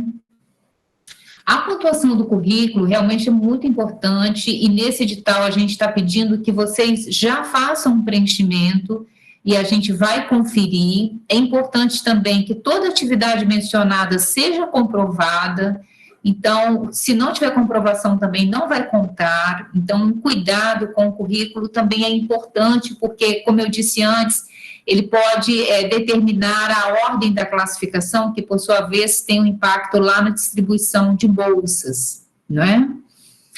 E aí, o Fabrício pergunta sobre o projeto de extensão. Eu verifiquei aqui, Fabrício, no formulário, que atividades de extensão podem entrar no grupo 2, né, atividades ligadas ao ensino e à extensão.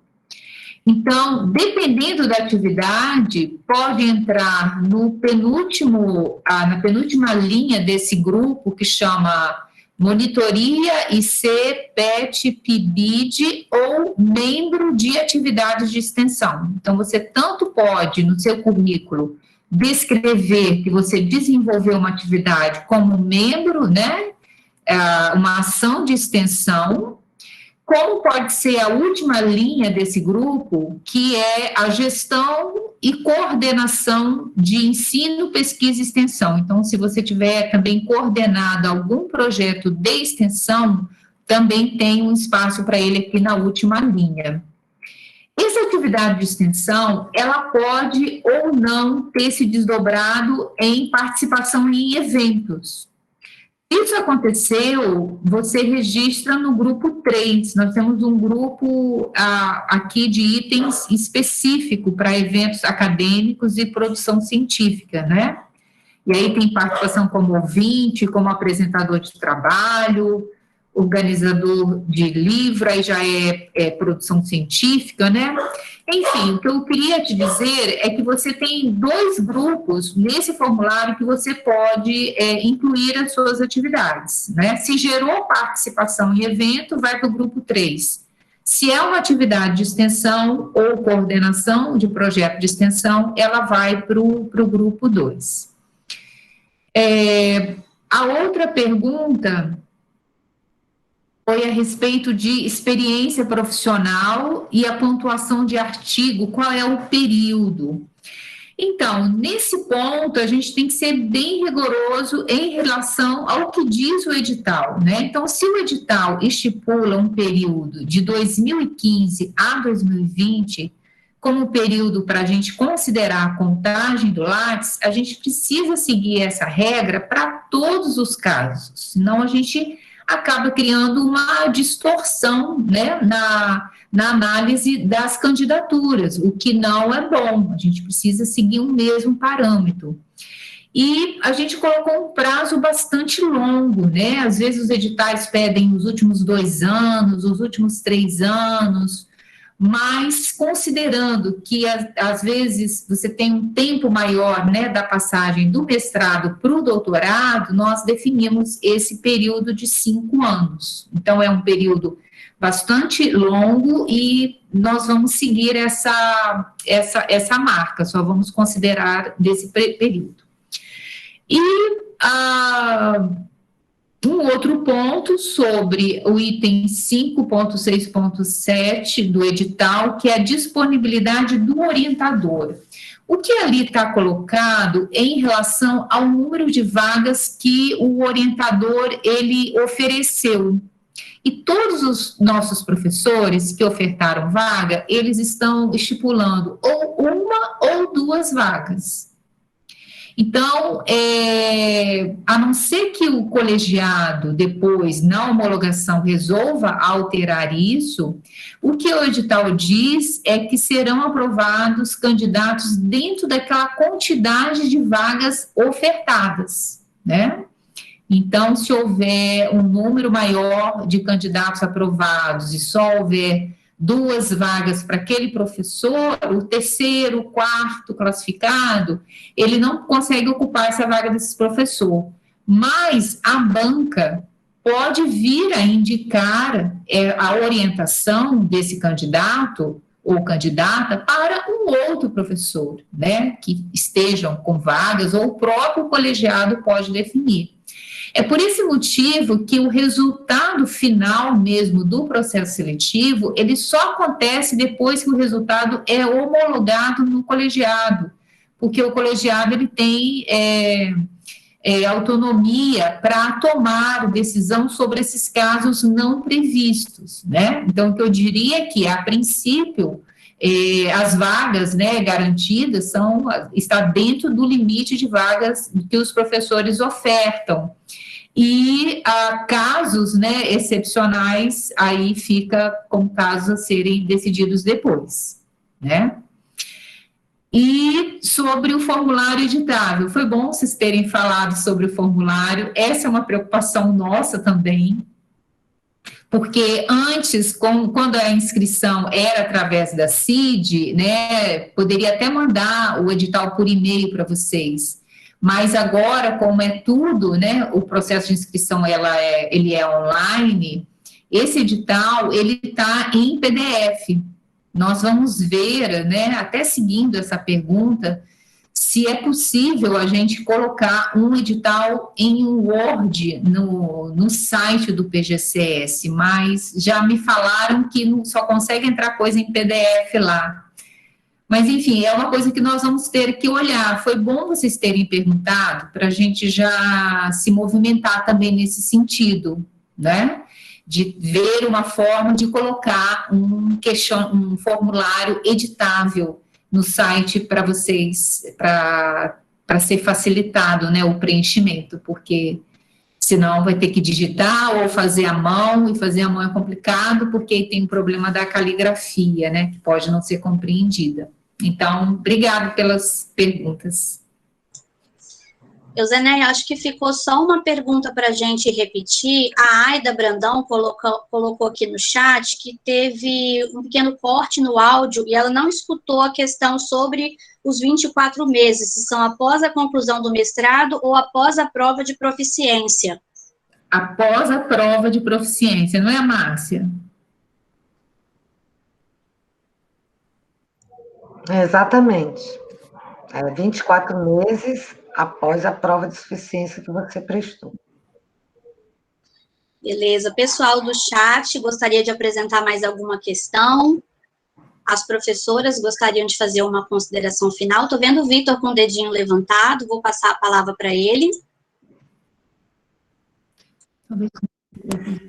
Eu não sei se eu vi, minha leitura foi meio corrida, né? Mas é para a Euzineia. É porque na parte do edital da última etapa é currículo. Diz que tem um peso 1, mas aí eu fui tentar procurar, não vi se os outros são definidos pesos. Não sei se isso é uma questão, se está nos outros especificados os pesos de fato, ou como que está colocado para não dar, enfim, isso cabe recurso, né? Se não tiver especificado os outros.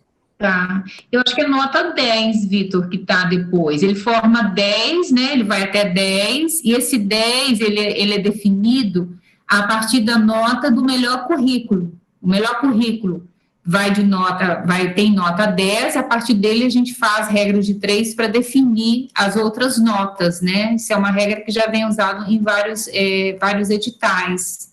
Porque o currículo, depois, ele soma, né, com a nota do projeto e da arguição, que também é 10. 10, 10 e 10. Mas eu vou nesse ponto. Você falou que tem um... Você entendeu a minha pergunta? A pergunta é a questão se, assim, nesse, eu entendi que é 10. Aí nesse está definido lá no currículo, no item, está dizendo que o currículo tem peso 1. Mas aí eu fiquei procurando se os outros, as etapas anteriores, elas tinham definido os pesos, ou só se apareceu isso só na parte do currículo, enfim, se isso pode gerar uma questão de discussão, só estou jogando como ele... Eu vou olhar, porque pode ser nota 1, que é 10, né? Vou dar uma olhada. E se for, se o restante da banca achar que pode gerar alguma dificuldade, né, na comunicação, a gente pode retificar, tá bom? Mas obrigado pela sua pergunta. Rafael Silva está apresentando também mais uma dúvida. Ele quer saber se tem diferença se você se graduou na licenciatura e no bacharelado, se isso conta como 2 graduações. Tem que mandar os 2 certificados? Como fica?